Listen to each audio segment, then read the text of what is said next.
What up, Laker Nation? Here with your boy Kareem, aka Mr. 100 Likes. How you guys doing? Wow. Let's get to it. Let's get to it, man. First and foremost, I want to give a shout out to all my supporters, my subscribers. You guys been great. Y'all ain't do nothing but showing me love. I really appreciate you guys. I also want to give a big shout out to Ticket TV. The man showed me tremendous loves. He has a big platform. He showed me love, man, and that's what it's about, man. I hope, you know what I mean, I'll be able to do that to smaller platforms also, to be able to shine light to, they pushing out pushing out good content. Um but I'm piggybacking, and he says something in his spot. I really don't see. I'm gonna be honest. This is why I really give Ticket TV a lot of respect. He say what he got to say. He don't care about no pushback, or it is what it is with him, and he stand on what he stand on. Right? With me, a lot of times I don't feel like the back and forth. I hate sometimes going back and doing a video explaining myself, because a lot of times, sometimes when people say things, it go over people's head. But he did a tremendous video, a tremendous breakdown, a lot of things. Like he was correct with a lot of things with the Doc Rivers situation, but a lot of things it changed. He didn't get fired. If he would have got let go, definite the Lakers would have been interested, but it would have been a high price tag for the Lakers to try to get him over there. It would have been too much. But the thing what he said in his video, and I never really want to get into this because it's a lot. When he brought up David Black and the LeBron James situation, and the thing is, the real reason with Phil Jackson and LeBron James, and the real reason I did a video, and I said that that a lot of people, GM, they giving the Lakers a hard time. They do not want the Lakers to win. And I was saying, with the Rich Paul situation and the Clutch situation, and some people's like it's because of LeBron James. And what a lot of people don't know, I remember this clear as day. My homeboy was coming to tell me it could have got ugly. That's why I want to give the NBA a big shout out, because they put the blankets on it. It was ugly behind the scenes, what people don't realize. When David Black got fired, Rick Carlisle, Phil Jackson, and a lot of other coaches, they was tremendous pissed off at LeBron James. Then you notice Phil Jackson made the comments, LeBron has posse. Phil Jackson has a very he don't like LeBron James. He don't hide it. Rick Carlisle, a lot of them guys, when David Black got fired, they felt it was very unfair when he got fired, and they felt that LeBron James never gave David Black a real chance. They say David Black is a coaching wizard. They said ain't too many people can outcoach him. They say he can coach it. He considered one of the top basketball minds, coaching schemes, adjustments. They say he's a basketball wizard. That's why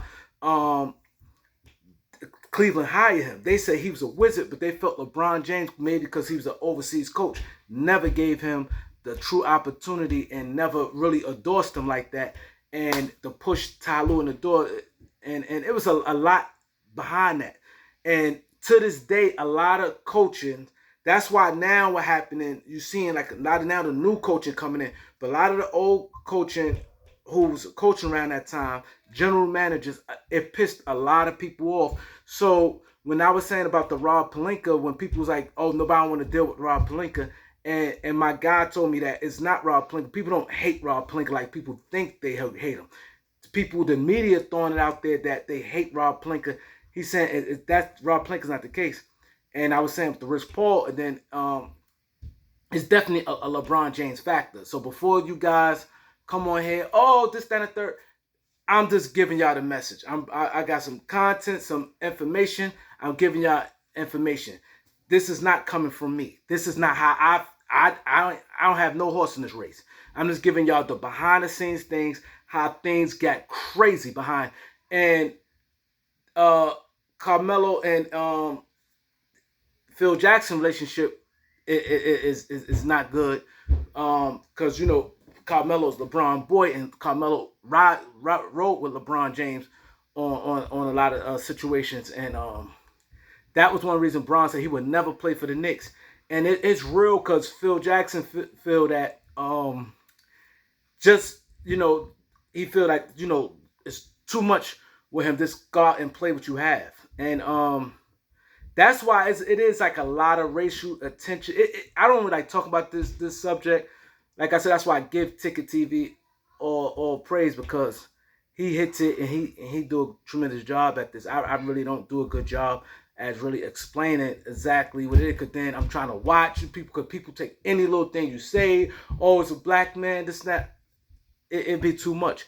But a lot of them guys do not like LeBron James, because a lot of little things had happened in between. And when they trying to say Phil Jackson stood like racist, like, and he stood it square about him being a racist. When they tried to put the person point the thing at that Phil was a racist, it got tremendously ugly. But the NBA put the blankets and the leaks and things like that. But a lot of people know what time it is and what happened. And that was one. I'm glad that Ticket really brought David Blatt's name back up. But that was the main reason. David Blatt cannot stand LeBron James to this day. He felt he was done wrong. He had a good situation out in Europe. He came over here. He felt he did a tremendous job. The team went to the finals. He did all he can do. They came back. They was in first place when he got fired.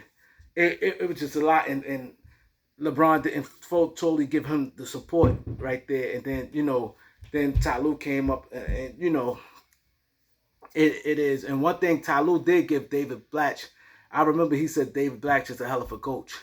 He said, Ty Lue said David Blatt was a hell of a coach. And yeah, it's a lot, man. Maybe Ticket could come, because I'm pretty sure he know what time it is too. He know a lot was going on behind the scenes. He probably can really go into details about this. But I just want to shed your light on, and I want to talk about why the Lakers gonna have a hard time moving off Russ, because a lot of teams and stuff is not really in business trying to help the Lakers, and that's gonna be one of the main reasons nobody really trying to help the Lakers. Now, the good thing, it is one team might bite. It's a lot of money that team can help them financially, and that's with that. So like I said, I'm just the messenger, But also I want to talk about Bam Adebayo, real quick. This man, like, some people don't have no awareness. Like, if you knew you only scored 6 points and took like 6 shots, you should never say nothing. You should. If I was supposed to report, I would have never said nothing. He sat there and said, people counted us out and all this. After talk about people counted us out and thought it was over. Like, but you didn't do nothing. You took 6 shots. It would have been over, wasn't for Jimmy Butler. I do not understand these players. They don't have no awareness to think like, this is something I cannot say, because it's gonna look bad on me. But yeah. So I need you guys to like, comment, share, subscribe. Peace.